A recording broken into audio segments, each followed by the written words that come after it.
Pangeran Diponegoro. Pangeran Diponegoro adalah seorang pahlawan nasional yang namanya menjulang karena jasanya dalam berjuang melawan pendudukan bangsa Belanda. Pangeran Diponegoro lahir pada tanggal 11 November 1785 di wilayah Yogyakarta. Beliau terlahir dengan nama Bendoro Raden Mas Ontowiryo. Pangeran Diponegoro adalah putra Sri Sultan Hamengkubuwono III atau Raja Yogyakarta yang ketiga, hasil pernikahannya dengan seorang selir, yakni Raden Ayu Mangkorowati, seorang putri yang berasal dari Pacitan, Jawa Timur. Sebagai salah satu putra tertua Sri Sultan Hamengkubuwono III, pernah pada suatu ketika Pangeran Diponegoro ditawari untuk menggantikan kedudukan bapaknya sebagai sultan di Keraton Yogyakarta. Akan tetapi atas nama kebesaran jiwa dan juga menyadari bahwa dirinya adalah putra dari seorang selir, Pangeran Diponegoro menolak permintaan ayahnya Sri Sultan Hamengkubuwono III untuk diangkat menjadi raja. Sebab di lingkungan bangsawan, putra mahkota yang biasa dinobatkan menjadi raja hanya anak dari seorang garwo prameswari atau dari seorang permaisuri. Dan lagi, Pangeran Diponegoro memang dikenal sebagai sosok seorang pangeran yang lebih tertarik dengan kehidupan rakyat dan kehidupan agama. Karena itu pula, Pangeran Diponegoro lebih suka tinggal di Tegalrejo bersama eyang putrinya. Pada tahun 1825 sampai dengan 1830, Pangeran Diponegoro mengobarkan perlawanan terhadap pemerintahan pendudukan Belanda, yakni dengan melaksanakan sebuah perang sabil yang hingga saat ini kemudian dikenal sebagai Perang Jawa. Ya, 5 tahun peperangan antara Pangeran Diponegoro beserta seluruh pendukungnya melawan pasukan Belanda ternyata membuat kerugian yang luar biasa pada pemerintah Belanda. Kerugian dalam perang yang ditaksir selama 5 tahun tersebut kurang lebih 20 juta gulden. Padahal pada saat itu sesuai dengan data dan perhitungan yang ada, hasil dari seluruh jajan pemerintah Belanda hanyalah sekitar 1 juta gulden sepanjang 1 tahun. Jadi hasil daerah jajahan selama 20 tahun habis dalam 5 tahun saja ketika terjadi Perang Jawa antara Pangeran Diponegoro beserta seluruh pendukungnya melawan Belanda.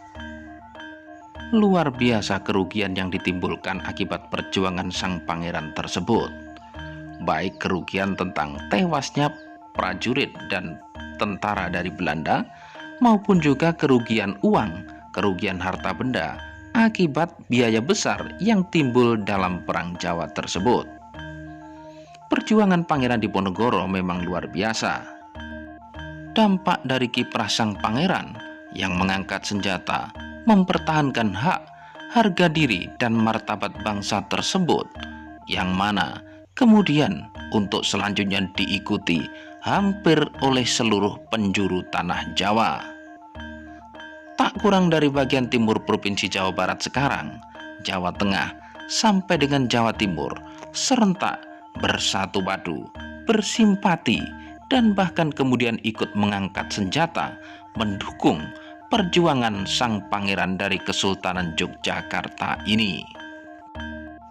Akan tetapi sungguh disayangkan, belakangan hari muncul sekelompok orang yang menggunakan perjuangan Pangeran Diponegoro sebagai sebuah propaganda yang negatif.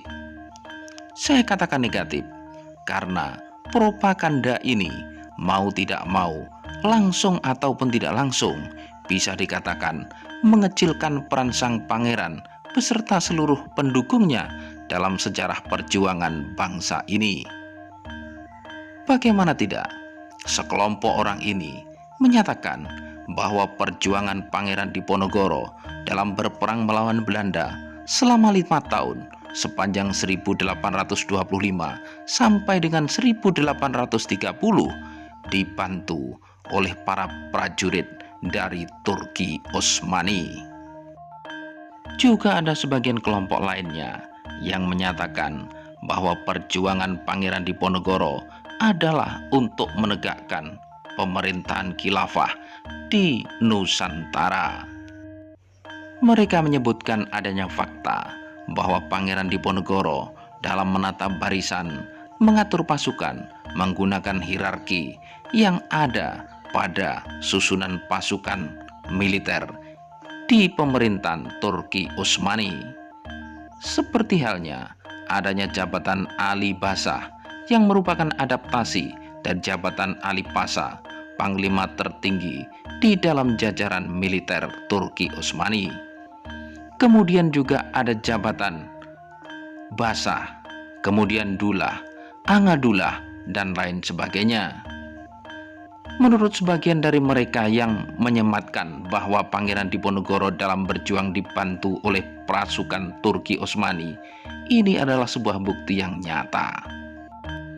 Mereka juga mengatakan fakta-fakta lain yang ada dalam buku Sang Pangeran dan Janisari Terakhir.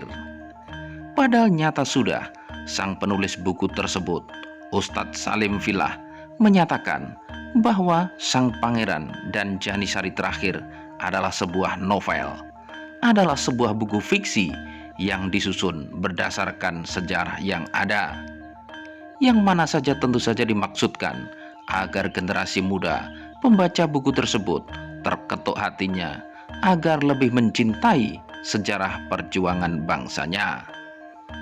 Akan halnya kenapa Pangeran Diponegoro dalam mengatur dan menyusun pasukannya menggunakan istilah-istilah maupun hierarki yang ada dan digunakan pada pemerintahan Turki Utsmani. Hal itu semata-mata adalah wujud kekaguman Sang Pangeran Diponegoro atas kegagahan pemerintahan Turki Utsmani pada masanya. Kenapa saya sebut pada masanya? Karena pada saat Perang Jawa berkobar atau perang yang dikobarkan Pangeran Diponegoro beserta seluruh pendukungnya melawan Belanda ini, pemerintahan Turki Utsmani sudah sangat jauh merosot, terutama dibandingkan pada masa kejayaannya di sekitar abad 15. Sehingga tak mungkin apabila sebuah pemerintahan yang sudah sangat jauh merosot kerepotan mengurus internal dalam negerinya sampai harus membantu perjuangan bangsa lain, dalam hal ini pemerintahan Diponegoro. Tak ditemukan pula data yang pasti selain dalam buku fiksi tersebut. Dalam catatan pemerintahan Turki Utsmani tak juga ditemukan hal ini.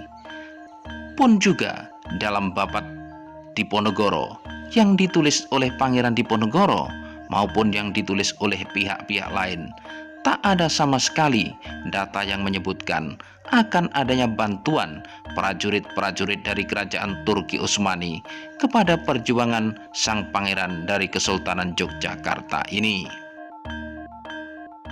Semoga propaganda-propaganda seperti ini segera reda dan tak lagi terulang. Perjuangan Pangeran Diponegoro, perjuangan para pendukung Pangeran Diponegoro, dan juga perjuangan para pahlawan nasional yang dengan gagah berani mengorbankan jiwa raganya untuk tegaknya harga diri dan martabat bangsa yang selanjutnya melahirkan negara kesatuan Republik Indonesia ini bisa lebih dihargai. Perjuangan mereka adalah murni, perjuangan mereka adalah mandiri, semata-mata dilakukan demi kejayaan negeri. Semua adalah jerih payah, ditebus dengan tetesan darah, keringat, banjir air mata dari para pendahulu kita. Jangan sepelekan perjuangan mereka dengan mengatakan, dengan mengistilahkan, dengan mempropagandakan perjuangan mereka atas bantuan orang asing. Salam.